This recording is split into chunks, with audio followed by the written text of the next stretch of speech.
I want to make a correction because I think I said something wrong in my Patrico video. If you have a pattern like this, I made a false statement that said that if there's a side switch coming up and it's preceded by an up arrow, that the side switch would be played on your heels. But in this case, that's actually wrong. This is preceded by an up arrow, and this side switch is actually played with your toes. Honestly, if you think about side switches as just foot switches that are facing left or facing right, then that idea just makes sense. Like, it's like saying that you can't have, it's like saying you can only have foot switches preceded by a left arrow and you can never have it preceded by a right arrow. I mean, that just makes no sense at all. So, that being said, that rule might be consistent for Patrico, but it's not 100% given rule. I think this pattern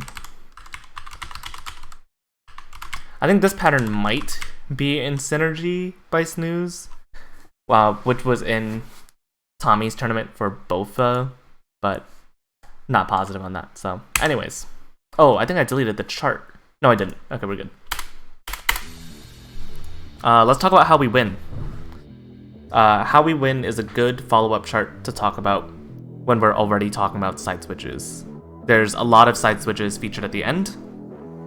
This chart I first heard of in the Rumble in the Prairie 11.5 pack. I think it was originally released in the pack Loke's Inferno by Loke himself. And I had an obnoxiously close match against Snooze on this in pools. Something to note about this section, there's a lot of space between these ducka-ducka-dump, ducka-ducka-dump. But you don't have to worry about remembering what foot the last pattern ended on, no matter how big the space is. If there's a right arrow, if the next pattern starts on a right arrow, it'll be played with the right foot. If the next pattern starts on the left arrow, it'll start with the left foot. Sometimes step artists have like some trickery where there's a really big open space, but then the next pattern starts on an up or down arrow, and then it becomes ambiguous. But what they actually needed you to do was remember or keep your feet planted on the last pattern. That way it plays out nicely, but this chart you just don't have to worry about it. There's no trickery here. See, our break's almost up.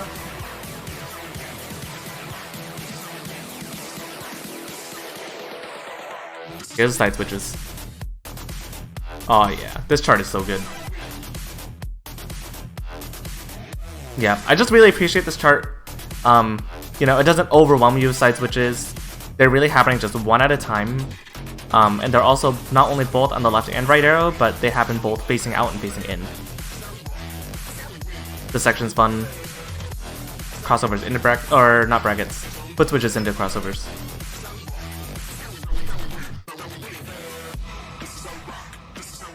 That's it. And the reason I was bringing this chart up is I didn't even want to do like, where are we? I didn't even want to do a deep analysis of this, but it's mostly a lesson in if you're trying to get into playing these side switches faster.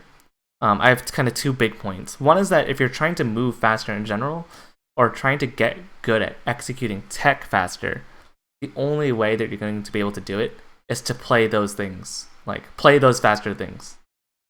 It's like, oh man, how do you get foot speed? Like, you play fast things. Like, even if you're not capable of it, like, you have to play fast things.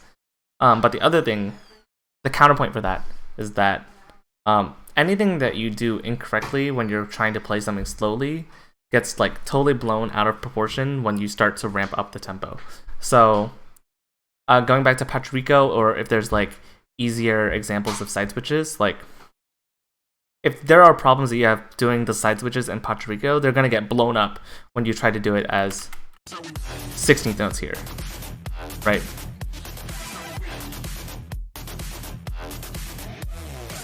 Yeah, particularly that idea of trying to stay off the panels. That way, your foot releases on this arrow. That way, it's not held down when you get to this arrow. Like, that idea of moving fast and staying off of the panels gets super blown up when you start ramping up the speed. So I think the lesson of this episode is... How do I describe this?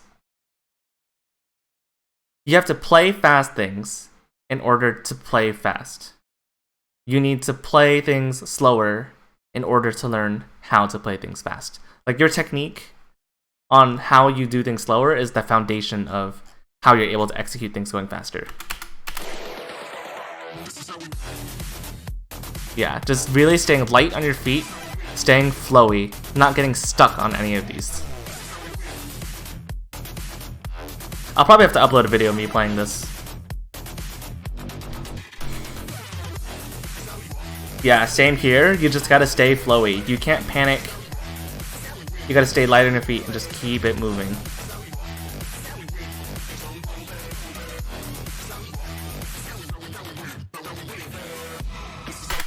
So yeah, if you're looking for something to kind of like bump up your side switch proficiency, I think this is the chart. That's all I have for today. I'll catch you guys tomorrow.